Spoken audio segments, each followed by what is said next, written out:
हाल ही में घोषित जेल प्रहरी, जेल उप निरीक्षक और वन रक्षक परीक्षा के परिणामों पर सवाल उठाए जा रहे हैं।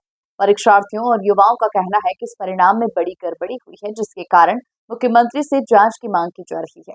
इसे लेकर आज छात्रों ने इंदौर कलेक्टोरेट पर प्रदर्शन किया। 13 दिसंबर 2024 को घोषित जेल प्रहरी, जेल उप निरीक्षक और वन रक्षक भर्ती परीक्षा के परिणाम में कथित धांधली की शिकायतें सामने आई है। उम्मीदवारों ने आरोप लगाया है कि कुछ परीक्षार्थियों को 100 अंकों की परीक्षा में 101.66 अंक दिए गए। यह अभूतपूर्व और संदेहजनक है। शिकायतकर्ताओं के अनुसार परिणाम में टॉप 10 में से 2 उम्मीदवार सतना जिले के ही परीक्षा केंद्र से हैं। इसके अलावा 4 टॉपर्स ग्वालियर और 4 भोपाल के केंद्रों से आए हैं। इस स्थिति ने परीक्षा प्रक्रिया की पारदर्शिता और निष्पक्षता पर गंभीर सवाल खड़े कर दिए हैं। युवाओं का कहना है कि अगर इस मामले की निष्पक्ष जांच नहीं कराई गई तो सड़कों पर उतरकर महा आंदोलन करेंगे। मुख्यमंत्री को भेजे गए आवेदन में युवाओं ने मांग की है कि विवादित परीक्षा केंद्रों टॉपर्स की गहन जांच की जाए। इस पूरे मामले पर राजनीतिक गलियारों में भी चर्चा तेज हो गई है। युवाओं का कहना है कि इस तरह की गड़बड़ियों से योग्य उम्मीदवारों का भविष्य अंधकार में धकेला जा रहा है। फिलहाल मध्य प्रदेश शासन और प्रशासन से मांग की जा रही है कि इस पूरे मामले को गंभीरता से लिया जाए और शीघ्र कार्रवाई हो।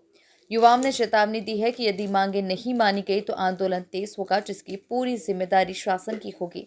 हमारी मांगे ये है कि हाल ही में वन रक्षक, जेल प्रहरी और उप निरीक्षक का जो परीक्षा परिणाम आया है, जिसमें मध्य प्रदेश के इतिहास में पहली बार ऐसा हुआ है कि 100 में से किसी विद्यार्थी के 101.66 अंक आए हैं, जो आज तक के इतिहास में कभी संभव नहीं हुआ था। इतने कठिन पेपर आने के बावजूद भी एक ही सेंटर से शुरू के 2 टॉपर निकले सतना से और 4 टॉपर ग्वालियर के और 4 टॉपर भोपाल से।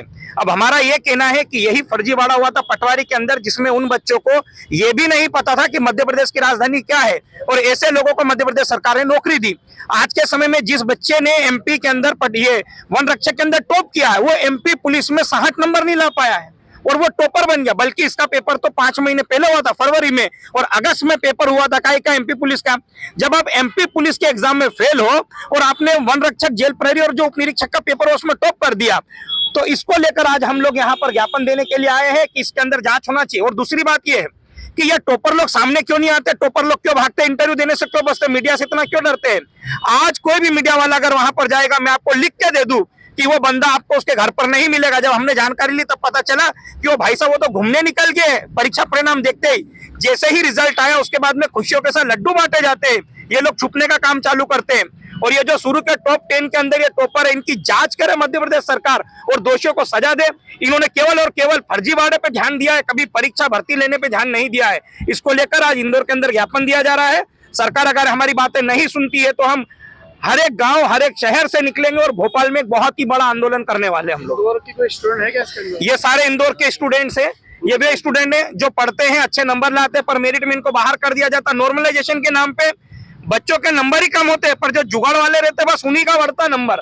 और ये नॉर्मलाइजेशन की घटिया प्रक्रिया एमपीए में नहीं चलेगी, ये बंद करनी पड़ेगी। टॉपर के जो नाम बता रहे हैं, इससे तो मध्य प्रदेश के लाखों स्टूडेंट प्रभावित है। व्यापम से भर्ती लेता क्या है, भर्ती लेता तो परीक्षा नहीं देता। अब मुझे बताओ, दिसंबर 2022 में इसका आया था नोटिफिकेशन, फरवरी 2023 में आया था इसका एग्जाम, और 22 महीने बाद परीक्षा परिणाम दिया। लगभग इस एग्जाम से 7 लाख स्टूडेंट प्रभावित थे।